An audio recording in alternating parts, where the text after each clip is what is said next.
si j'avais pas été porté par des organes de presse comme Le Figaro Magazine, comme Valeurs Actuelles, comme TV Liberté, c'est d'ailleurs un très bon souvenir pour moi, l'interview que j'ai fait chez vous, le livre n'aurait pas connu le succès qu'il a connu. Et d'ailleurs, c'est un très bel exemple, le succès de ce livre, de la dissidence. Pourquoi la dissidence? Ça veut dire quoi? Ça veut dire qu'il y a des circuits parallèles, des circuits d'information parallèles.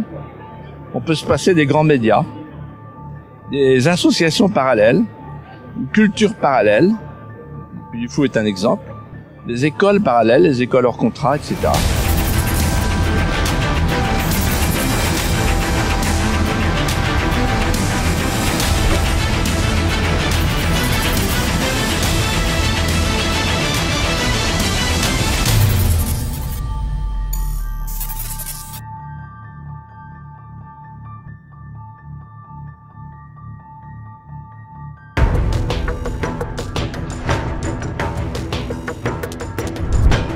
Et notre invité pour la cause du peuple est Patrick Buisson. Patrick Buisson, bonjour. Bonjour. Merci d'être avec nous. Vous êtes politologue, historien, vous êtes le directeur de la chaîne Histoire et l'auteur donc d'un des ouvrages les plus importants de l'année, La cause du peuple chez Perrin, une contribution majeure au débat public. Vous avez repris une citation de Bernanos qui dit « Je ne voudrais pas mourir sans avoir fait ronfler ma fronde aux naseaux morveux des droites ». C'est pour le moins réussi. Je ne sais pas si c'est réussi. En tout cas, c'était évidemment le projet, non pas de faire une chronique du quinquennat de Nicolas Sarkozy, mais d'essayer de comprendre à quel point nous étions de cette confluence entre les différentes familles de droite qui aujourd'hui s'interrogent sur le corpus politique qu'elles doivent porter ou qu'elles peuvent porter. Et les primaires sont évidemment le cadre, malheureusement, je vais dire, de cette réflexion, je vais dire plutôt de cette absence de réflexion. Et mon livre visait à essayer de remettre en perspective le moment Sarkozy dans l'histoire des droites, pas simplement l'histoire factuelle, mais l'histoire des idées de droite. Alors, il y a plusieurs livres finalement dans cet ouvrage, et il y en a un qui concerne ce qu'on va appeler les affaires, un qui concerne Nicolas Sarkozy, et un autre plus important, peut-être plus fondamental, qui est l'avenir de la France elle-même. Alors, on va les reprendre, pas au même rythme, mais les trois si vous le voulez bien, avec tout d'abord l'idée de répondre aux affaires. Et ça, vous le faites d'ailleurs dès les premières pages, de façon quasiment à évacuer ces difficultés. Et moi, je vais vous les reposer pour les évacuer de la même façon. En juillet 2009 survient l'affaire dite des sondages de l'Élysée. Dans cette affaire, vous avez été mis en examen en juillet 2015. Vous consacrez, je l'ai dit, 4 pages, 3-4 pages à cet événement, pas plus. Et vous dites qu'il relève de l'absurdité. C'est le terme que vous utilisez. Oui, alors... Quand vous dites affaire, vous comprenez, moi déjà, j'ai une réaction qui est quasiment épidermique, car toutes les polices politiques du monde, toutes les inquisitions se ressemblent. Elles utilisent les mêmes méthodes. Il est bien évident qu'à travers ce que vous appelez les affaires, ou que la presse appelle des affaires, je dois régler la facture, j'allais dire, de l'identité nationale. Je me suis trouvé en situation, non pas de façonner, mais d'influencer fortement le discours d'un candidat qui était le candidat d'un des deux grands partis de gouvernement. Je me suis trouvé là où je ne devais pas être. Et ma formule consiste à dire j'ai redonné un état civil au sommet de l'État à des idées qui n'avaient plus cours depuis longtemps. C'est évidemment politiquement, au regard de la pensée dominante, de la doxa, une faute majeure. Donc toutes les inquisitions du monde procèdent toujours de la même manière. À la délégitimation politique, elle n'est pas toujours facile parce qu'il était difficile de m'attaquer, par exemple, sur la campagne de 2007. Elle avait été un succès, elle avait fait naître une espérance, il faut le dire, autour de Nicolas Sarkozy. Il était difficile donc de m'attaquer sur la stratégie. En revanche, à cette tentative de délégitimation politique, il faut ajouter ce que font effectivement... je vais dire, toutes les polices politiques du monde, c'est-à-dire la disqualification morale. C'est-à-dire, non seulement je devais être cet homme qui pense mal, mais aussi cet homme qui est accablé de turpitude. Alors, l'affaire des sondages, on peut la résumer en 2 mots. Depuis les lois constitutionnelles de 1875, l'Élysée échappe aux règles de la comptabilité publique. L'Élysée n'a jamais été soumis à ces règles, et notamment au Code des marchés publics. Le directeur financier de l'Élysée avait établi et codifié ce qui s'appelait les usages. Bien. Moi, je n'ignorais pas ces usages puisque les principaux bénéficiaires de ce système en avaient confessé et décrit le fonctionnement, à savoir que tout ce qui concernait l'image du président, l'opinion et les sondages, était justiciable des fonds secrets. M. Lèche, le patron d'Ipsos, a fait un livre qui s'appelle « Sondage privé » dans lequel il raconte comment il recevait des valises de billets, comme M. Pilan, qui fut mon prédécesseur à l'Élysée. Donc, ce système-là était parfaitement connu. Moi, en arrivant, j'ai posé comme condition de ma collaboration que tout ça se fasse au grand jour avec un système de factures, les factures émises par ma société.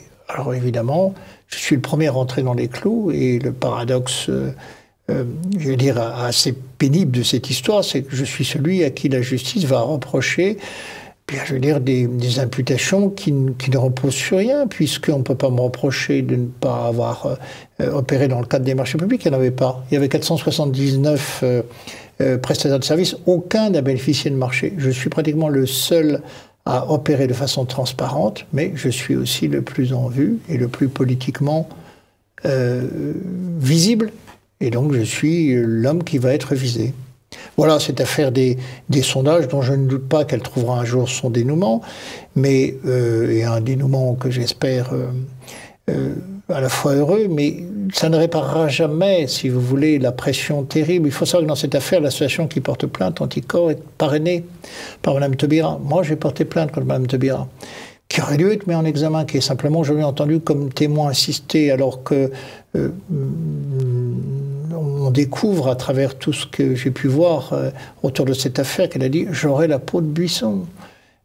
Qu'entre son cabinet et l'association Anticorps existaient des liens personnels, notamment d'un certain nombre de collaborateurs, qui fait que ces gens-là se sont parlé, ont coopéré dans une entreprise qui est une entreprise de diffamation politique, de disqualification morale à mon endroit. Alors c'est très difficile de faire entendre tout ça à partir du moment où on déclare d'emblée que vous êtes coupable, forcément coupable. Mais vous êtes coupable pour une raison très simple, c'est que, encore une fois, je me suis trouvé là où je ne devais pas être, en situation de responsabilité, par des gens qui ne supportaient pas ou qui n'ont pas pu supporter que de l'argent public. Vous vous rendez compte, de l'argent public, l'argent des contribuables français, servent à payer quelqu'un qui donne au président de la République les conseils que vous connaissez, c'est-à-dire ce qu'on appelait la ligne Buisson. Pour eux, c'était totalement, psychologiquement, insupportable.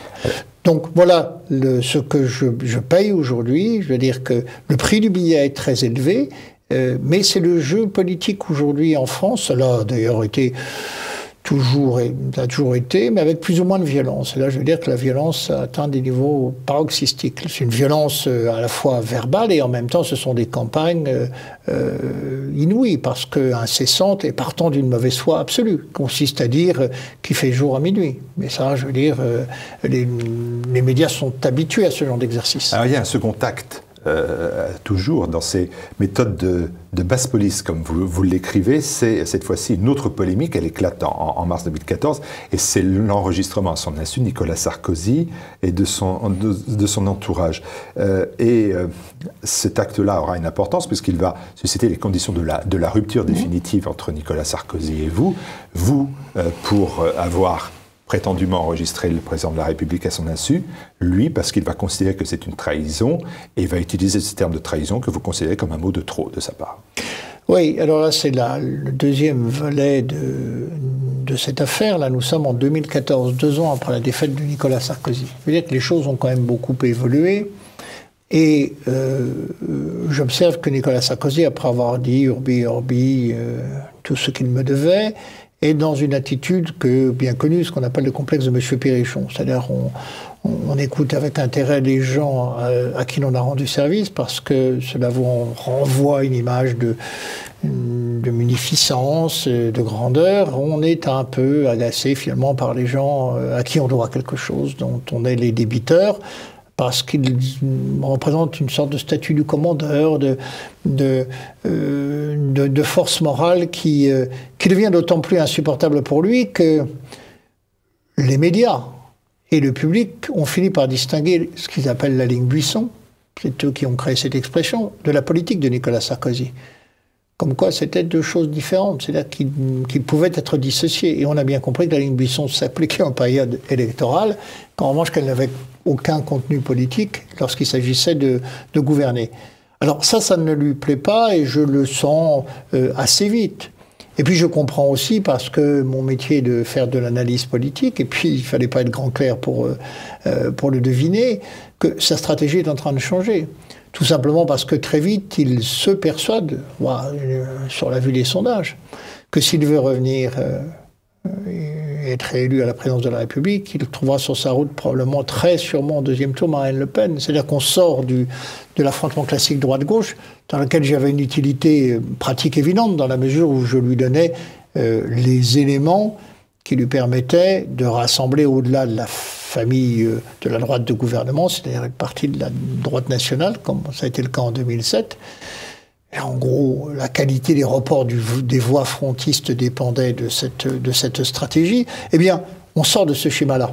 Il n'y a plus besoin de rassembler toutes les droites face à la gauche, puisqu'il s'imagine qu'il rencontrera sur son chemin au second tour Marine Le Pen. Donc, mon utilité politique devient nulle. Ces changements, je les perçois à partir de 2013, et je sens bien que notre collaboration tire à sa fin. Elle tire d'autant plus à sa fin que je vois bien qu'il fait monter maintenant dans son entourage des gens comme François Baroin, avec qui je n'ai jamais eu, c'est le moins qu'on puisse dire, d'atome crochu. Donc l'affaire des enregistrements en 2014, c'était aussi une histoire extraordinaire, parce que quand on regarde les faits, cet enregistrement m'a été volé. Le couple Sarkozy n'a pas porté plainte, a fait une action référée, est allé au civil, pas au pénal. Ce référé a abouti à ma condamnation. Il s'agissait d'un fichier qu'on m'avait volé, qui avait été diffusé à mon insu, qui m'a causé le plus grand préjudice, et je suis condamné pour atteinte à la vie privée. Ce qui est extraordinaire, c'est que cet enregistrement avait lieu lors d'une réunion de cabinet à la Lanterne, où on entendait Mme Carla Bruni. Bon, Mme Carla Bruni n'avait rien à faire dans une réunion de cabinet, mais c'était comme ça. C'était les pratiques et les usages du sarkozysme. Et je suis condamné pour atteinte à la vie privée. Le couple Sarkozy n'est pas allé au fond. Ils se sont contentés de cette victoire en référé, mais c'est moi qui ai été condamné. Alors, je me suis expliqué là-dessus maintes fois. La pression est telle dans l'exercice de ses fonctions que je ne pouvais assurer la mission qui m'était confiée, étant le principal intervenant de ces réunions, qu'en enregistrant les objections, les observations qui m'étaient opposées. Je ne pouvais pas fournir les éléments de langage et ce que me demandait le président de la République de l'époque, sauf à faire appel à d'autres collaborateurs, ce que je ne voulais pas. Vous savez, Jacques Attali a commis plusieurs milliers de pages de verbatim de François Mitterrand. Tout le monde sait que ce n'est pas de sa mémoire phénoménale que sont sorties ces pages. Mais il a le droit à un autre traitement, parce qu'il est, comme vous dites, dans le mainstream, dans la doxa. C'est pas Patrick Buisson, Jacques Attali. La perversité du système est telle que Nicolas Sarkozy a tout de suite fait le choix de faire souche sur le récit médiatique d'une dizaine d'enregistrements de ce qu'ils ont rebaptisé les écoutes. Écoute, comme si, je veux dire, j'étais un intrus dans ces réunions, alors que, face au président de la République, j'étais le principal intervenant. Les écoutes, c'est lorsque François Mitterrand fait écouter 500 personnalités sur la place de Paris pour savoir ce qui se dit de sa maîtresse et de sa fille légitime, Mazarine, nourrie et logée aux frais de la République. Mais ça, évidemment, c'est pas un crime d'État, c'est pas un scandale d'État, ça l'a été un tout petit peu, mais je veux dire, la gauche n'est jamais revenue sur cette question-là. Alors, on baptise écoute ce qui n'a strictement rien à voir. Je me suis trouvé sur un plateau de télévision il n'y a pas longtemps face à M. Davet et à M. Lhomme, auteur du livre « Un président doit-il dire cela ?» Peut-il dire cela livre à succès, et j'ai eu le sentiment très vite d'être devant une sorte de tribunal révolutionnaire. Il se trouve simplement que M. Davet et Lhomme ont, eux, enregistré le secrétaire général de l'Élysée, M. Jean-Pierre Jouyet. C'était, vous en souvenez sans doute, lors, peu après une visite de François Fillon à l'Élysée, où M. Fillon s'étonnait du fait que les enquêtes judiciaires n'avançaient pas assez vite sur Nicolas Sarkozy. Ce qui, par parenthèse, et je terminerai là-dessus dans un instant, montre bien comment opère une certaine justice en France. Je ne dis pas toute la justice, mais une certaine justice. Eh bien, ils ont enregistré M. Jouyet à son insu. Ce n'était pas pour le servir. Ils n'étaient pas les employés de M. Jouyet, c'était bien pour le piéger et avoir la preuve de ses propos. Mais il s'érige néanmoins une sorte d'instance morale qui se permet de me juger ou de me parler des enregistrements. Ces gens-là sont effectivement les dépositaires d'une morale qui s'applique à tout le monde, à tous les autres, sauf à eux. Voilà. Et donc, ces procédés de disqualification morale, comme je le disais, sont classiques. On a fait de cette histoire une sorte de scandale absolu, alors que c'est une méthode de travail qui, dans ces conditions, était, pour ma part, tout à fait légitime, et je ne le regrette pas un instant. La seule chose que je regrette, c'est de m'être fait voler un fichier. Mais quand vous êtes dans ces fonctions-là, entouré de gens qui sont des parasites, des courtisans, vous savez, le pouvoir, c'est une machine terrible, parce que le pouvoir plus encore le pouvoir qu'on vous prête, plus que le pouvoir que vous exercez réellement, vous vaut cette espèce de cours, d'obligés ou de courtisans qui viennent vous solliciter ou demander des services, et puis vous êtes amené, compte tenu des conditions dans lesquelles vous travaillez, à faire confiance à des gens à qui on ne devrait pas faire confiance. Mais moi, je suis quelqu'un qui travaille plutôt seul. Malheureusement, je n'ai pas pris toutes les précautions. Oui, je voudrais terminer sur une dernière anecdote qui, je pense, intéressera vos téléspectateurs. En France, la justice a toujours été, une partie de la justice a toujours été politique. Depuis les tribunaux révolutionnaires jusqu'aux cours de sûreté de l'État, aux cours militaires de justice, on sait très bien qu'il y a une justice qui obéit aux ordres du pouvoir. Moi, quand je suis arrivé à l'Élysée, j'ai découvert le rôle de ce qu'on appelait le conseiller pour les affaires judiciaires. C'est un homme qui est en lien direct avec le président et dont la fonction consiste finalement à faire de pile les dossiers qui concernent les amis du pouvoir et les dossiers qui concernent les adversaires du pouvoir. Voilà. Les dossiers qui concernent les adversaires du pouvoir, quand ils n'existent pas, on se charge de les remplir. Voilà. De manière à donner matière à une instruction, à des procédures et à nourrir cette machine effectivement de disqualification que peuvent être certaines affaires. Je ne dis pas qu'il n'existe pas des affaires. Je dis simplement que le traitement de ces affaires au sommet de l'État se fait comme ça. Il y a des dossiers qui sont ce qu'on appelle les DPS, les dossiers particulièrement surveillés ou signalés, et qui sont effectivement suivis avec des rapports qui se font en direction du garde des Sceaux, de la chancellerie, pour veiller à ce que les choses se passent bien. Une dernière anecdote pour finir, j'ai observé que Mme Taubira devait être convoquée le 24 août, suite à la plainte que j'ai déposée contre elle pour prise illégale d'intérêt. J'ai vu que quelques jours auparavant, le Canard enchaîné faisait savoir que si on la chercherait, elle était capable d'être très méchante, c'est son expression. C'était apparemment la réponse à M. Valls et à M. Urvoas, son successeur au ministère de la Justice, qui remettait en cause sa politique financière. C'était en fait une pression à peine déguisée sur le pouvoir pour dire attention, si vous ne verrouillez pas mon audition sur la plainte de Patrick Buisson, je passerai dans l'opposition à François Hollande. Elle a été reçue d'ailleurs à l'Élysée la veille du jour où elle a été auditionnée par le juge. C'est formidable. Quel beau pays. Il y a un second sujet, un deuxième sujet dans la cause du peuple, c'est en fait la confrontation entre Nicolas Sarkozy et vous. Et vous vous dites dans vos pages que vous êtes habité par la cause de la nation. Vous dites, moi j'aime la nation chêne, lien, comme autant que la nation chêne, l'arbre, la transmission comme l'enracinement, et défendre cela est pour moi la fonction première de la politique. Non, ça ce sont vos écrits. Et d'un autre côté, vous faites le portrait un peu hallucinant d'un chef d'État, en l'occurrence Nicolas Sarkozy, dont on découvre que c'est un personnage immature, obsédé par son image, vous appelez ça l'incontinence du moi. Hein, et vous révélez qu'une des causes de cette situation que vous analysez finalement, c'est que Nicolas Sarkozy se savait dépourvu de racines. Et c'est là qu'on se dit que la relation Patrick Buisson-Nicolas Sarkozy allait devenir forcément une confrontation annoncée. L'histoire n'est pas écrite comme ça quand les choses se présentent. C'était là pour moi en 2005, à partir du moment où il fait appel à mes conseils, car encore une fois, ce n'est pas moi qui suis allé le démarcher. Il m'est arrivé d'être en situation de conseil pour les politiques, c'est toujours eux qui m'ont sollicité. Moi, je ne suis jamais allé vers eux. Nicolas Sarkozy, effectivement, je ne vais pas découvrir au cours des 5, 6, 7 années que je vais passer à ses côtés des carences, des faiblesses de son caractère, son manque de culture politique et historique.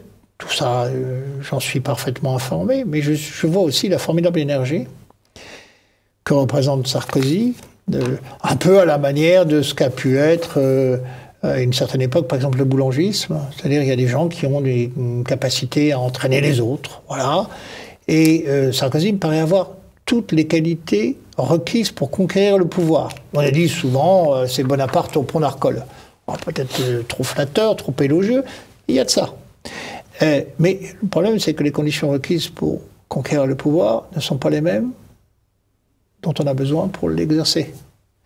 Et alors je vois bien ce potentiel d'énergie, je vois aussi, et c'est ce qui m'intéresse, sa capacité à faire bouger les lignes, c'est-à-dire à accompagner des transgressions politiques qu'aucun candidat ou politique de la droite dite républicaine, de la droite dite de gouvernement, n'oserait franchir ou assumer. Sarkozy est obsédé par la performance, par le résultat. C'est vraiment la culture américaine anglo-saxonne. Et donc, pour lui, la fin justifie certains moyens, y compris les moyens politiques qui consistent à rompre avec ce qu'était le discours dominant de sa famille politique pour retrouver ou absorber ou incorporer quelque chose qui lui vient de l'extérieur. Et donc il considère que la stratégie que je vais lui proposer, puisqu'il me la demande,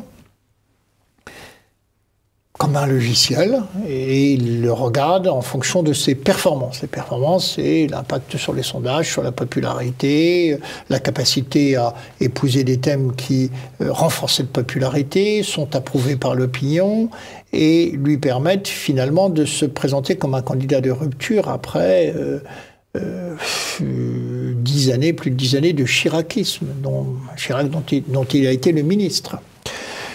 Donc, cette capacité à transgresser les tabous politiques, elle est rare, on peut dire qu'elle est même unique dans son camp. Le problème, c'est que la motivation, faire la part de ce qui est la conviction et la volonté, je veux dire, utilitariste, qui est celle de Nicolas Sarkozy, c'est-à-dire, je prends cette stratégie parce que je pense que c'est celle qui va me faire gagner.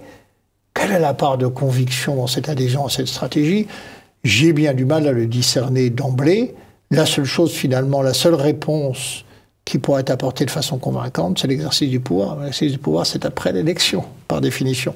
C'est à partir de 2007. C'est là où la déception va commencer et où, effectivement, la collaboration va devenir une confrontation. Ça s'est passé toujours en des termes très courtois, car nous avions une grande proximité et il a beaucoup usé de cette proximité. Il m'a énormément sollicité. Mais j'ai eu la faiblesse de penser que l'histoire n'était pas écrite. J'ai eu aussi la faiblesse de penser,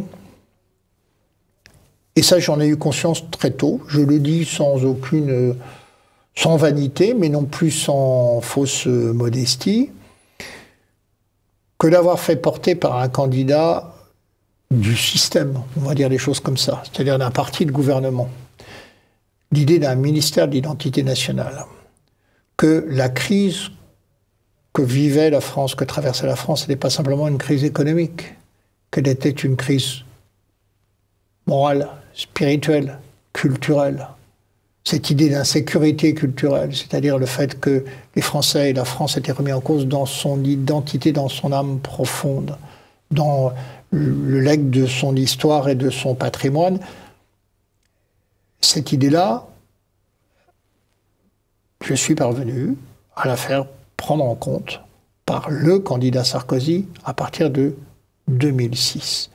C'est, je crois, la seule grande victoire idéologique de notre famille d'idées, de la famille à laquelle je me rattache, c'est-à-dire une droite à la fois conservatrice, souverainiste et identitaire depuis 50 ans.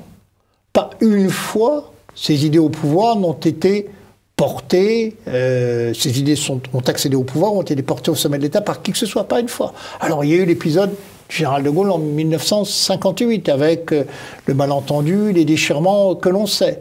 Mais depuis lors, ce qu'on appelle le courant sinistriste, c'est-à-dire la dérive de la classe politique vers la gauche, était un mouvement continu qui ne semblait pas devoir connaître d'arrêt. Et là, en 2006, voilà que le candidat du parti de gouvernement de la droite s'empare d'idées qui étaient jugées proscrites, ou en tout cas reléguées ou cantonnées à des sphères marginales. Alors ça, je veux dire, évidemment, ça ne pouvait que m'encourager à poursuivre dans ma collaboration avec Nicolas Sarkozy, mais aussi était écrit, ou se trouvaient écrits, les raisons ultérieures de notre rupture. C'est que ce discours l'obligeait. Ce n'était pas simplement des paroles, ce n'était pas simplement un mantra destiné à lui fournir les codes d'accès à la présidence de la République. C'était un engagement vis-à-vis du peuple français. On va reparler de l'identité. Avant cela, il y a une deuxième notion que j'ai trouvée dans le livre, c'est que vous êtes un analyste chevronné, et on a le sentiment qu'il y a un élément qui vous a échappé, peut-être que je me trompe, c'est ce que vous appelez l'état permanent de dépendance affective du président Sarkozy à l'égard de son épouse Carla Bruni, qui apparaît dans l'ouvrage comme l'anti-Buisson, c'est-à-dire celle qui est susceptible de ramener le président de la République en fonction dans la doxa conformiste, dans le multiculturalisme. Est-ce que c'est quelque chose ou quelqu'un que vous n'aviez pas intégré dans votre dispositif? Je ne l'ai pas intégré parce qu'elle est rentrée dans le dispositif de Nicolas Sarkozy, si j'ose dire, à partir de novembre 2007, c'est-à-dire après l'élection. Mais vous n'avez pas échappé que l'élément affectif avait été porté sur d'autres personnes précédemment, de la même façon. Mais pas avec la même influence et pas dans le même sens. Ça, je le découvre et je comprends qu'il se passe quelque chose de majeur à ce moment-là, oui. Mais on touche d'ailleurs, c'est pas simplement l'influence politique de Carla Bruni. Peut-on parler d'influence politique? Elle est le reflet du monde dans lequel elle évolue et elle a apporté effectivement autour de Nicolas Sarkozy, un entourage privé qui ne pouvait que l'éloigner d'une politique qui prendrait en compte ou qui serait fidèle au thème de sa campagne de 2007. Il y a autre chose qui était la capacité à incarner le pouvoir dans une certaine dimension que je dirais transcendantale, pour ne pas dire sacrée. Vous savez, ce qui fonde la légitimité du pouvoir, d'abord, si on se réfère par exemple à la pensée occidentale, pas simplement la pensée chrétienne d'un saint Thomas d'Aquin, c'est le service rendu. Quel service rend-on à la communauté? Si on sert le bien commun, on est légitime. Ça, c'est le fondement. Et puis, il y a un autre fondement de la légitimité du pouvoir et de l'autorité, c'est le suffrage universel, la souveraineté populaire, lorsqu'elle vous porte à l'Élysée. Nicolas Sarkozy, malgré les espérances qu'on a pu avoir à un certain moment, c'est-à-dire que l'état de grâce dont il a bénéficié dans les sondages se transforme en grâce d'État, c'est-à-dire qu'il investisse la fonction en prenant en compte cette dimension, j'allais dire, sacerdotale de la fonction. C'était ça le basileus. Le prêtre exerçait un pouvoir, une auctoritas et une potestas qui lui venait simplement de sa capacité à porter le bien commun et à incarner la part de sacré du pouvoir. Alors évidemment, tout ça, c'est beaucoup dilué dans notre histoire, mais il en reste quelque chose puisqu'on parle de monarchie républicaine. C'est-à-dire que les Français veulent que la fonction inspire à la fois respect et obéissance. Or, Nicolas Sarkozy, par le comportement lié à son itinéraire sentimental, la rencontre avec Carla Bruni, va tout de suite sortir de la représentation que se font les Français de la fonction. Je dois dire que, par exemple, je voyais les réactions en temps réel des études menées par les instituts de sondage sur le net. Donc on avait à la fois les réponses quantitatives et les réponses qualitatives, ce qui valait verbatim les commentaires des gens. Au moment après le voyage de Luxor, les mots qui revenaient, c'était indignité, désinvolture, pourquoi a-t-on élu ce guignol? C'était extrêmement dur. Alors on ne peut pas restituer cette réalité-là au président de la République, il faut la restituer en amortissant, en accompagnant psychologiquement sa réflexion, en essayant de lui faire comprendre que que cette erreur qui apparaissait, au fond, c'était la sphère privée, mais une sphère privée qui devenait une sphère publique parce qu'on était entré dans une sorte de processus de privatisation du pouvoir. Alors, les rois ont toujours eu des maîtresses, nos présidents aussi. C'est pas le problème. Le problème, c'était l'image qu'il donnait de la France dans les conditions où il a choisi d'exposer finalement cette romance sentimentale avec Carla Bruni.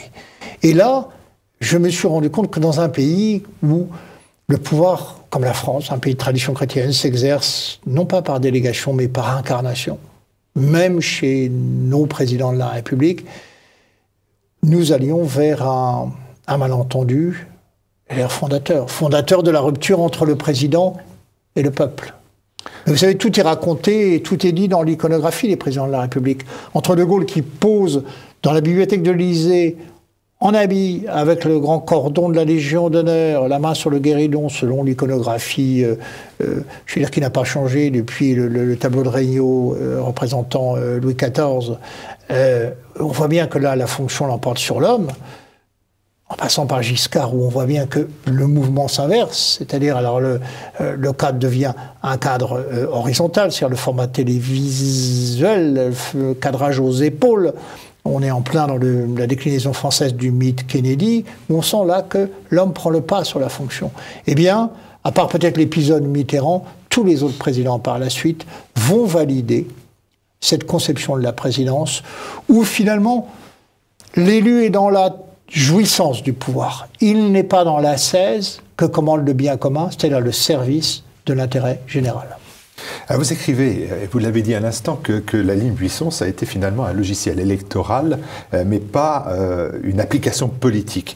Pourtant, vous l'avez noté là, il y a quand même tout à fait... C'est pas tout à fait exact, parce que Nicolas Sarkozy a fait quand même preuve d'un certain courage. Il faut peut-être lui reconnaître le fait qu'il a réussi à s'engager quand même sur ce thème de l'identité.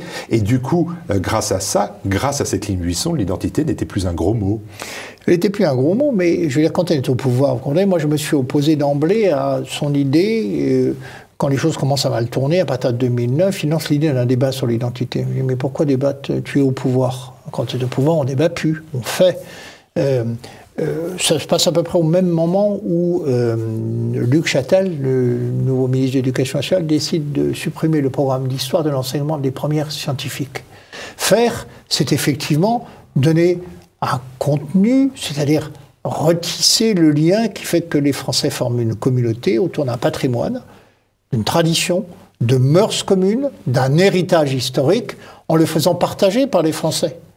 Et nous n'allons, à part le projet du musée d'histoire nationale, rien faire dans ce sens. Rien sur l'enseignement, rien sur l'éducation, rien sur la transmission de la mémoire, rien sur l'exaltation des valeurs et des héros de l'histoire nationale. Nous allons débattre.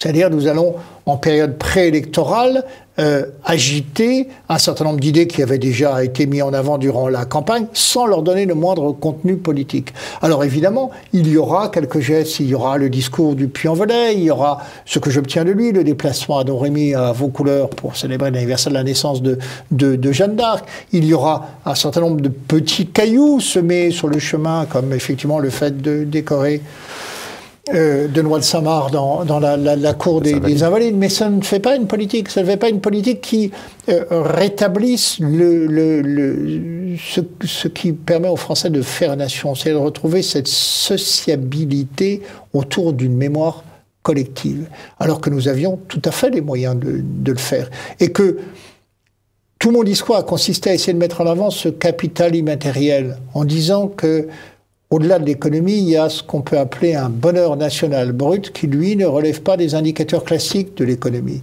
C'est l'estime de soi, la fierté de ce qu'on a fait ensemble. C'est la phrase de Renan.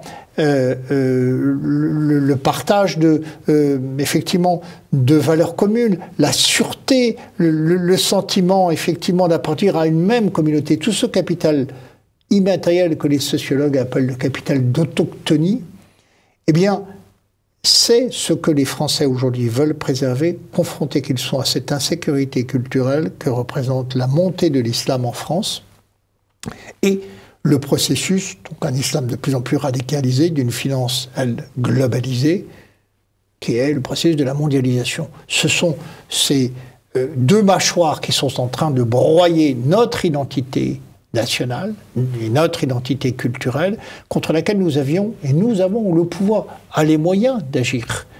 Mais pour qu'il puisse agir, il faudra encore qu'il ait conscience, par exemple, de ce que la mondialisation, le capitalisme financier détruit dans le tissu social, les communautés naturelles, la famille.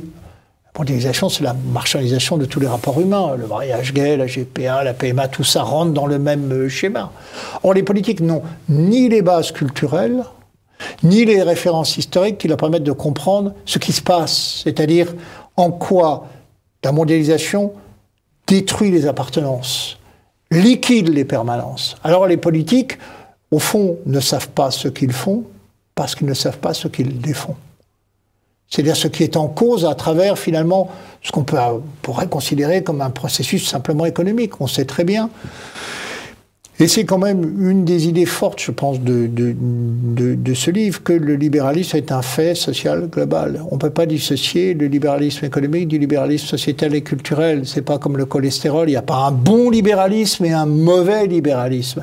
Je ne suis pas du tout un ennemi du capitalisme entrepreneurial. Mais le libéralisme, c'est autre chose. C'est une pensée qui a sa cohérence. C'est la promotion de l'autonomie de l'individu pour le libérer, précisément en faire un consommateur, une sorte de monade, pour les libérer de toutes les appartenances, c'est-à-dire de tous les liens avec les communautés naturelles qui ont été le creuset de notre civilisation et de notre manière de faire société depuis des siècles et des siècles. Et il faut bien dire d'ailleurs que ce fut le modèle façonné par la chrétienté pendant des siècles en Occident. Et c'est de ça dont il est question. Et dans ce capital immatériel, la chrétienté, c'est pas une croyance simplement. C'est une manière d'être au monde et, excusez-moi cette expression, de vivre ensemble, passe partout, c'est-à-dire de faire société et de faire nation, qui repose sur un certain nombre de valeurs partagées. On va parler de la France maintenant, mais dernière question, toute dernière question, qui vous replace maintenant avant 2005. Rétrospectivement, je sais bien qu'on ne refait jamais l'histoire, mais si vous aviez à recommencer, est-ce que vous ne dites pas finalement, j'aurais dû peut-être miser en 2005, avant 2005, il y a, je ne sais pas, Philippe de Villiers, qui est possiblement candidat, c'est un ami, c'est votre ami. Il y a Jean-Marie Le Pen, qui lui a parlé d'identité depuis des décennies. Pourquoi finalement ne pas se dire, vous eussiez pu mettre votre talent au service d'un autre ? Philippe de Villiers, nous avons travaillé ensemble en 1994 et 1995, donc je connaissais parfaitement les talents de Philippe. Le problème, c'est que c'est le rapport de force politique qui compte. Ni Jean-Marie Le Pen, ni Philippe de Villiers, en 2005, ne sont dans l'espérance d'une conquête du pouvoir. Les sondages les donnent à des niveaux qui les éloignent même de cette perspective. Or, il se trouve que le candidat du parti de gouvernement de droite vient me solliciter, c'est-à-dire la possibilité d'agir sur les événements. Alors, il y a toujours un péché d'orgueil. On se dit, ben voilà, on va, moi, me remettre en quelque sorte un pouvoir, certes limité, certes circonscrit, mais qui va me permettre de faire avancer des idées qui, autrement, n'avanceraient pas, puisque portées par des candidats qui ont à la fois mon estime et, ou ma considération, mais qui ne peuvent pas prétendre accéder au pouvoir. Donc quand une occasion comme ça se présente, c'est-à-dire confronter ce qui était ma vision, mais une vision quand même extrêmement théorique, à la réalité du pouvoir, à l'exercice du pouvoir, c'est évidemment une perspective qu'on ne refuse pas, qu'on ne peut pas refuser.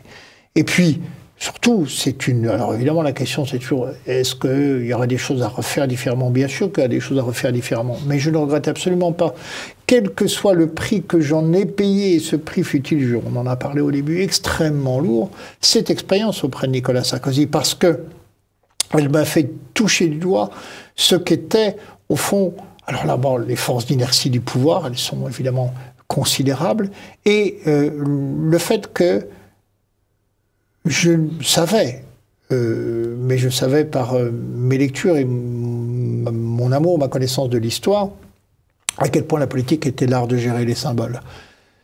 Et j'ai découvert avec Nicolas Sarkozy que cette capacité à gérer les symboles, c'est finalement l'enjeu essentiel du pouvoir. Et que, si on n'y est pas préparé, si on ne sait pas ce que peut avoir la portée dans la construction des représentations que se font les électeurs et les Français, on passe à côté de cet exercice du pouvoir, ce qui était le cas de Hollande.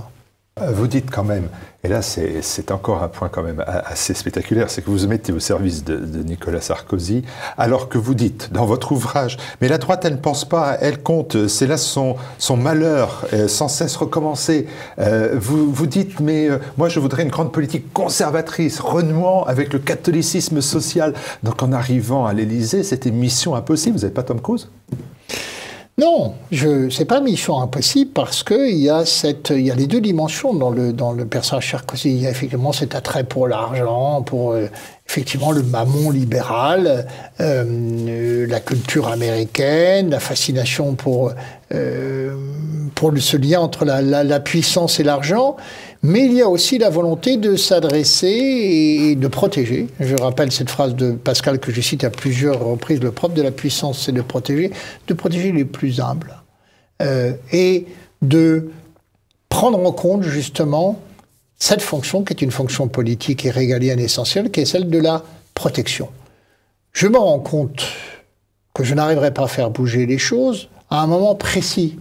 C'est-à-dire lorsque Fadela Amara, qui l'a nommée l'ancienne animatrice de l'association Ni pute ni soumise, voilà, Ni pute ni soumise, oui, propose de continuer finalement ce qu'a été la politique de la ville, menée par les socialistes, et par la droite d'ailleurs depuis 30 ans. Alors moi j'essaye de lui faire comprendre à ce moment-là que la vraie rupture se passe justement sur cette question essentielle, dans un contexte où l'argent public devient rare. Quel Français n'a pas compris que la France était surendettée? Quel Français n'a pas compris que la manne de la redistribution, distribuée par l'État-providence, était en train de se tarir ou de s'assécher, en tout cas de se réduire? Ce qui est d'ailleurs tout le problème de la social-démocratie, qui a longtemps vécu sur sa capacité justement à se créer une clientèle, en utilisant l'État-providence comme, effectivement, la corne d'abondance. Avec les conséquences qu'on sait, puisque là, c'est un autre sujet, cet État-providence a été le plus formidable agent de déliaison qui soit entre les individus, alors qu'ils se proposaient de couvrir leurs risques. Eh bien, la vraie politique aurait consisté à rompre avec cette politique de la ville qui attribuer l'argent public. Vous comprenez, quand on identifie ça, la politique, c'est identifier les intérêts contradictoires pour que les arbitrages se fassent de façon transparente devant tous les Français et afin que nul n'ignore quels sont les choix faits par le gouvernement. L'essentiel de la protection sociale et de la manne de la redistribution a été concentré sur la politique de la ville depuis 50 ans, c'est-à-dire sur les quartiers où se concentrent les immigrés. L'arbitrage que je proposais à Nicolas Sarkozy était simple, c'est abandonnons le critère géographique du quartier et passons au seul critère indiscutable qui est celui de la concentration de la pauvreté et du revenu, ou de l'absence de revenu. En tout cas, le revenu, c'est indiscutable. Et prenons ça comme critère de redistribution de l'argent public, et c'est d'autant plus nécessaire justement qu'aujourd'hui l'État-providence est remis en cause par les petits blancs, puisque l'expression maintenant est passée dans le langage courant, c'est-à-dire cette France périphérique dont parle Christophe Guilly, qui estime qu'il y a une profonde iniquité, une profonde inégalité à leurs dépens. Que la politique sociale consiste à privilégier, à accorder une sorte de préférence immigrée au détriment de l'ensemble de la population et de ceux qui auraient légitimement droit de percevoir cette aide sociale. On sait par exemple que les départements sous-consommateurs de RSA, ce n'est pas les départements de la couronne parisienne, c'est les départements ruraux, c'est l'Ardèche, c'est la Creuse, c'est le Gers, voilà. Pourquoi? Parce que les paysans ou les exploitants agricoles qui pourraient avoir droit au RSA ont la dignité de ne pas le réclamer. Voilà, ça se passe un peu différemment dans d'autres départements. Bon. Changeons de critère d'attribution.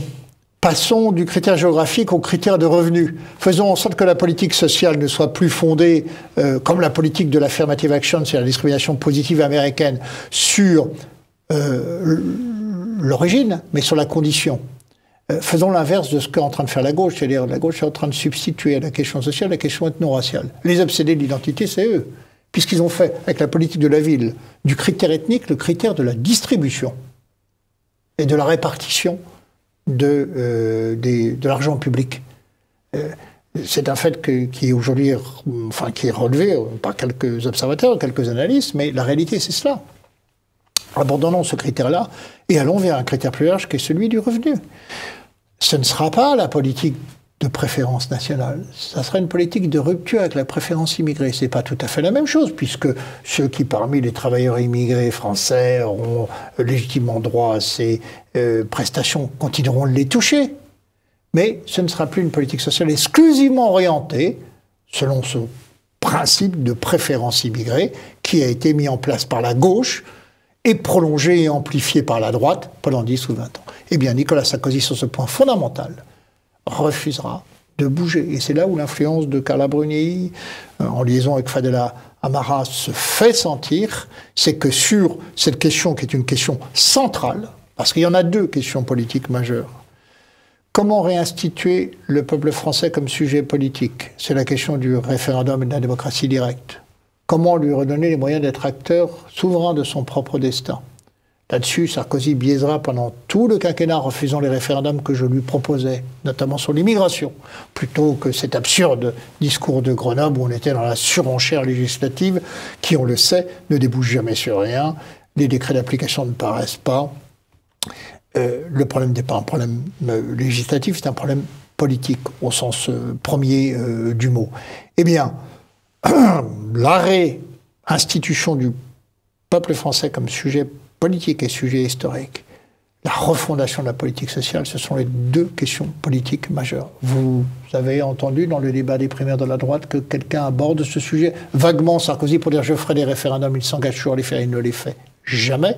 C'est l'homme qui a fait ratifier, là, ça a été notre grande déception aussi, le traité de Lisbonne, qui était un mini-traité qui reprenait la Constitution européenne rejetée par les Français en 2005 par le Parlement.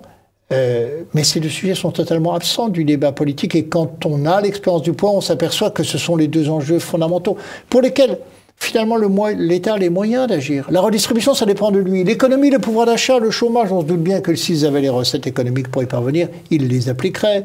Mais les Français savent bien que dans le contexte de dépossession de notre souveraineté, le contexte de mondialisation de l'économie, l'État ne peut pas grand-chose. En revanche, sur ces sujets, l'État est en position, en situation d'agir. C'est-à-dire de faire de vrais arbitrages politiques sur des enjeux qui concernent la vie quotidienne des Français. Et il ne les fait pas. Vous évoquez dans cet ouvrage aussi le réveil des peuples. Et vous dites que la tentative de construire une planète uniforme, uniformisée, débarrassée de ses particularismes, c'est un élément qui a provoqué le réveil des peuples.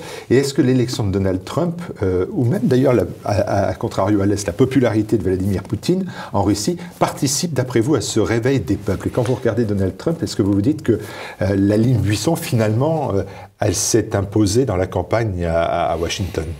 On est toujours un peu surpris de la manière dont s'incarnent les idées politiques aux États-Unis. C'est pas notre culture. On en parlait à l'instant. Et le mélange des gens entre le monde politique et celui de l'argent nous laisse parfois pantois. Mais qu'est-ce que ça signifie quand même concrètement? Vous avez parfaitement raison de faire cette observation.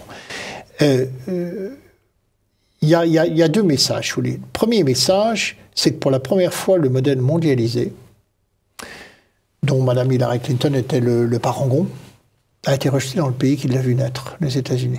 Pour la première fois. La campagne de Trump, c'est ça. Notamment sur la protection de l'industrie américaine, sur les emplois de production. D'ailleurs, tous les médias, comme d'habitude, lorsque l'oligarchie ou les classes dominantes n'arrivent plus à contrôler l'expression de la volonté populaire ou à la limiter, eh bien, ils cherchent à la déprécier. Vous avez vu quelle est la grille d'explication qu'on a fournie tout de suite. C'est effectivement la working class blanche, les petits blancs qui ont fait le succès de Trump. Et on a multiplié notamment les reportages sur la Pennsylvanie, État qui votait démocrate, un de ces swing states qui ont fait le succès de Trump. Pour dire que, regardez, c'est affreux, ce sont ces petits blancs. Le refus de la mobilité est la principale cause de précarité et de déclassement. Finalement, ils ont fait leur malheur et aujourd'hui, ils viennent protester. Eh bien, oui, mais ce que la classe dirigeante qui porte ce modèle mondialisé ne comprendra jamais, c'est la formule de Christopher Lasch. Le déracinement déracine tout, sauf le besoin de racines. On en revient à cette idée de capital immatériel. Et finalement, l'élection de Trump, c'est le cri de révolte des enracinés du local contre les agités du global. Voilà, ceux qui portent l'idéologie bougiste. Bougiste, c'est la maladie de Parkinson de la mondialisation. Il faut bouger. Eh bien, l'enracinement est une des permanences anthropologiques de l'homme. Vouloir l'ignorer et vouloir le déraciner aboutit aux situations conflictuelles que nous connaissons. Et dernière chose sur ce point, il y a dans tous les populismes une dimension que la classe dirigeante ne veut pas voir, ignore délibérément, et pour cause, puisque ça tient à la manipulation de la démocratie qui est finalement l'exercice dans lequel elle excelle depuis l'origine. C'est qu'on met toujours en avant la dimension ethnique, identitaire du vote populiste. Certes, elle existe. Il y a une protestation du peuple ethnos contre l'insécurité culturelle. Mais il y a aussi une dimension qu'on ignore délibérément, c'est la revendication du peuple démos. Le populisme, c'est une demande de démocratie aussi. Taguieff dit que c'est un hyper-démocratisme. Le populisme, c'est la révolte effectivement, des pauvres ou des catégories populaires qui manifestent leur volonté d'être représentés et gouvernés selon leurs propres intérêts. Voilà. Et dans la représentation que leur accordent les systèmes démocratiques presque partout en Occident, ils n'y trouvent pas leur compte.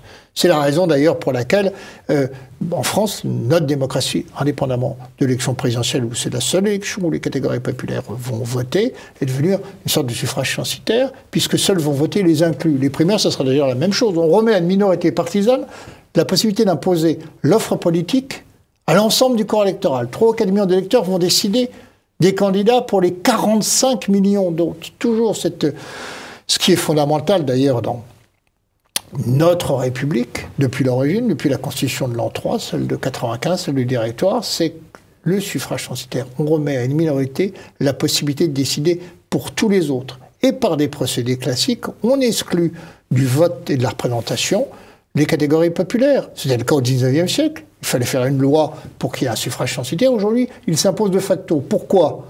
Parce qu'une partie de ce qu'on appelle cette France périphérique est convaincue que voter ne sert à rien. Elle s'est donc réfugiée massivement dans l'abstention. Et quant à l'autre, le vote populiste, il n'est pas représenté, ou très peu.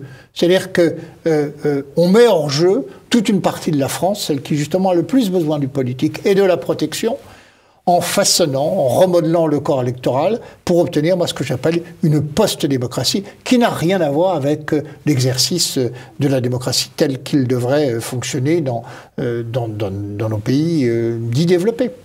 Vous appelez à la révolte identitaire. Vous parlez de réforme intellectuelle et morale. Considérez-vous que les Français sont plus à même en 2017 qu'en 2007, qu'en 2012 à comprendre cette aspiration, voire cette espérance? Je le pense. Est-ce que ce n'est pas une vue d'esprit d'un intellectuel qui partage sa vie avec d'autres intellectuels? Non, écoutez, il m'est arrivé de rencontrer beaucoup de Français, pas simplement dans les enquêtes dites qualitatives et les focus group, où on les voit d'ailleurs, il y a des glaces en train de s'exprimer. Non, je pense qu'il y a, et c'est là effectivement la bonne nouvelle de ces dernières années, d'abord un réveil des nations, et deuxièmement, ce qui est encore plus important, ce mouvement dextriste qu'on évoquait tout à l'heure. C'est-à-dire, globalement, toutes les thématiques émergentes sont des thématiques pour lesquelles la gauche n'a pas de réponse. Ou pas de réponse, en tout cas, qui intéresse ou interpelle les peuples. Dans le débat souveraineté, gouvernance, identité, diversité, libre-échange, protectionnisme. C'est ça les thématiques. Le retour même du religieux, du sacré, laisse totalement démunis ceux qui, jusqu'à présent, faisaient la pensée dominante, qu'on qualifiait de mouvement sinistriste, c'est-à-dire cette hégémonie intellectuelle, idéologique et culturelle de la gauche, est remise en cause par le fait même que les thématiques au cœur du débat politique ne trouvent plus de réponse à gauche. Et que les mouvements populistes ou conservateurs qui émergent un peu partout dans le monde, au contraire, semblent rencontrer la faveur des peuples. On le voit bien en France, et ce n'est pas simplement une vue d'intellectuel. On voit bien d'ailleurs que même s'il n'a pas de débouché politique, le vote du Front National progresse. Il a une signification. Je pense qu'il est coupé de toute espérance politique pour de multiples raisons. Le Front National est la meilleure assurance vie du système. Le système ne veut pas être jugé sur son bilan, il veut être jugé sur des ennemis. Bon. Quand vous regardez, par exemple, l'enquête annuelle de Sofrest Le Monde sur les idées du Front National, le corpus d'idées, vous voyez que ces idées ne cessent de progresser depuis 20 ans, jusqu'à atteindre des taux d'adhésion. Il y a trop d'étrangers en France. Cette question, 70, 75, 80% de gens répondent oui à cette question. Et pourtant, Jean-Marie Le Pen ne recueillait que 15% des voix, et Marine Le Pen, aujourd'hui, entre 25 et peut-être un peu plus, on ne sait pas. Où sont passés les autres ? Pourquoi ces gens qui sont sur ce même corpus d'idées ne votent pas pour le Front National? Quelles sont les raisons psychologiques, sociologiques, anthropologiques, culturelles qui font que ces gens-là ne voteront jamais pour un candidat labellisé Le Pen Front National? Alors, nous les connaissons, ces raisons. C'est parce que c'est pas simplement lié à la diabolisation, comme dit Marine Le Pen, parce que je pense qu'elle fait une erreur d'analyse comme Florian Philippot. Je pense que le succès des Front National n'est pas dû à la dédiabolisation, il est dû à la radicalisation de l'électorat. C'est quand même une chose totalement différente. Eh bien, pour des raisons qui sont souvent des raisons culturelles ou familiales, d'affiliation, on ne va pas voter pour le Front National, même si on pense la même chose. Donc, le Front National, en cantonnant et en formant, en offrant un exutoire au système, est en quelque sorte sa meilleure assurance vie, puisque elle lui permet, elle va permettre... Jusqu'au jour où il dirige le pays, il dirige déjà des villes, il dirige bientôt des régions, il dirigera bientôt le pays. Bientôt des régions, on a vu que non, on a vu que... La prochaine fois la prochaine fois, je ne sais pas. Si Marine Le Pen obtient ce qui serait déjà un très bon score, 30% ou 32% au deuxième tour de l'élection présidentielle, on est quand même très éloigné de l'espérance du pouvoir. C'est-à-dire, il ne faut pas simplement avoir... Effectivement, 30 ou 35% des voix, il faut être en position d'avoir des alliés. Alors, le Front National n'en a pas. Voilà. Moi, je pense qu'au contraire que l'élection de Trump montre une chose, c'est que plus que jamais, le système est vulnérable, mais de l'intérieur, pas de l'extérieur. Qu'est-ce qu'a fait Trump? Il a subverti le Parti républicain. Il a fait un petit peu le schéma que j'espérais follement voir accomplir par Nicolas Sarkozy. C'est-à-dire qu'il est venu avec un corpus d'idées très radicale, très différente de ce que l'establishment de républicains portait d'ordinaire, et il a imposé sa loi, sa ligne politique, à un parti qui avait des moyens de résistance, une autonomie financière que n'a pas aujourd'hui, par exemple, la droite institutionnelle, la droite du gouvernement. Il nous reste deux questions toutes simples à vous poser rapidement. Pour refaire la France, alors vous dites du vrai, du bien et du beau. Alors qui? Donc pas Marine Le Pen, si j'ai bien compris votre propos à l'instant. Alors qui? Éric Zemmour ou Philippe de Villiers, vos amis? Écoutez, est-ce que c'est une personnalité sympathique comme Mélenchon? Est-ce que Mélenchon, il est sympathique dans votre ouvrage? Il représentait, avant ce virage, il représentait un communiste enraciné, oui, qui était le communiste de la Libération. Je n'ai pas beaucoup de sympathie pour le Parti communiste de la Libération, mais c'était un parti, effectivement, qui était à la fois nationaliste et conservateur, sur le plan des mœurs, et souverainiste, et nataliste, pour ajouter, ressembler assez à ce qu'est le Front National aujourd'hui, sauf que cette dimension conservatrice en matière de mœurs ne figure pas dans le Front National, mais pour le reste... Vous le rencontrez encore, Mélenchon, ou plus? Non. Parce qu'on dit que vous le rencontrez toujours, que même son discours, place Jaurès, c'était... Non, j'ai plus de contact avec lui, et je dis qu'il y a une évolution aussi. Il a choisi une autre voie, alors que sa critique de la société marchande, de la société de marché, était une critique avec laquelle je pouvais partager un certain nombre de choses. Alors, qui? Le problème, c'est le problème de l'incarnation. Qui peut porter ça? Écoutez, je ne le sais pas, et pour l'instant, je ne le vois pas. Donc on laisse tomber 2017. On laisse tomber Dupont-Aignan, je ne sais pas citer Jean-Frédéric Poisson, j'en cite je crois que c'est un coup pour rien, ce sera un coup à blanc, dans la mesure où celui celui qui sera élu ne sera pas en mesure, effectivement, d'appréhender les problèmes avec ce point de vue, j'allais dire, métapolitique, qui fait que on ne va pas traiter les petites pathologies et on va s'attaquer aux grandes. Ce que vous nous me dites, c'est qu'il va falloir attendre encore 5 ans. C'est fichu pour 5 ans. Mais ce qui est extraordinaire, c'est que... Non, je vous pose simplement la question. Mais à la droite, nous sommes toujours en train de dire, écoutez, regardez les choses, il faut considérer le temps long de l'histoire. La gauche est court-termiste. Je parlais du capitalisme financier, c'est de l'opposé de ce que Weber appelait l'éthique protestante du capitalisme, c'est-à-dire de la satisfaction immédiate. Alors, le capitalisme entrepreneurial, c'est la satisfaction différée. On consentait à mettre une distance entre l'investissement et le fruit de son travail. Selon un schéma religieux, qui est le schéma chrétien, ce que vous faites sur Terre, vous se racontez au ciel. Bon, cette anthropologie-là a été balayée par effectivement le capitalisme financier qui puise dans un imaginaire libertaire, celui de la satisfaction du désir compulsif de façon immédiate. Bon, nous, à droite, on dit toujours, mais regardons le temps long de l'histoire. Eh bien oui, les problèmes, les difficultés, les drames auxquels nous sommes confrontés ne verront peut-être pas d'issue et de solution à l'échelle, dans la temporalité de nos vies humaines. Mais c'est comme ça. Le risque, Patrick Buisson, c'est que nous nous retrouvions ici dans 5 ans, peut-être dans des locaux et des studios plus importants pour TV Liberté, et je vous dirais, ben voilà, la GPA est passée, la PMA est passée, le trouble existe, oui, et vous me direz, ah oui, il faut encore 5 ans, attendre encore 5 ans, est-ce qu'on peut peut-être encore 50 attendre pendant, non, on ne peut pas attendre, mais c'est comme ça, mais je veux dire, c'est pas nous, je veux dire, moi je ne suis pas, j'ai une conception cyclique de l'histoire et pas linéaire, mais regardons les choses. Les conséquences pratiques, politiques, humaines, anthropologiques, civilisationnelles de la Révolution française ont mis 2 siècles à se développer. Lorsque on guillotine le roi le 21 janvier 93, tout le monde sent bien qu'il se passe quelque chose de très important. Balzac dira, quand on a coupé la tête du roi, on a coupé la tête de tous les pères de famille. Mais que pour attendre, voir la concrétisation de cette fin de la société patriarcale, il faudra presque 2 siècles. La loi qui met fin à l'autorité du père de famille et qui impose l'autorité conjointe, elle date de 71. Elle est votée sous Pompidou. 2 siècles après la Révolution française, la déchéance de l'autorité paternelle, le patriarcat qui était notre forme civilisationnelle, eh bien, tombe avec ce qu'on connaît comme développement sociétaux par la suite, mais il a fallu pratiquement, effectivement, 2 siècles pour que ce mouvement politique trouve son accomplissement. Et encore aujourd'hui, nous voyons les derniers germes de la Révolution française contaminer la société française et aller au bout d'une logique politique. Je crois que nous arrivons, c'est déjà beaucoup, à la fin du cycle ouvert par les Lumières. Au bout, là, presque pratiquement de 3 siècles.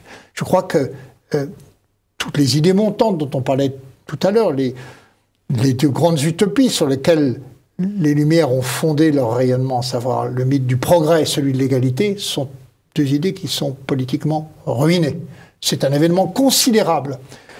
C'est pas une simple alternance politique où la droite molle va remplacer la gauche faible, ou la gauche un peu rosée va remplacer une droite mal blanchie. Ce sont des événements considérables qui sont en train de se passer, et on voudrait que les fruits politiques de ces événements, nous puissions les cueillir de notre vivant, alors qu'on voit simplement s'amorcer un autre cycle dont on a su que le précédent a pris 3 siècles avant de se refermer. Alors, je vous ramène à un tandem. Vous, dans les 5 ans à venir, qu'est-ce que vous faites? Parce que vous dites, je n'ai pas réussi la mission que je m'étais donnée. Alors, quelle est votre mission maintenant, dorénavant?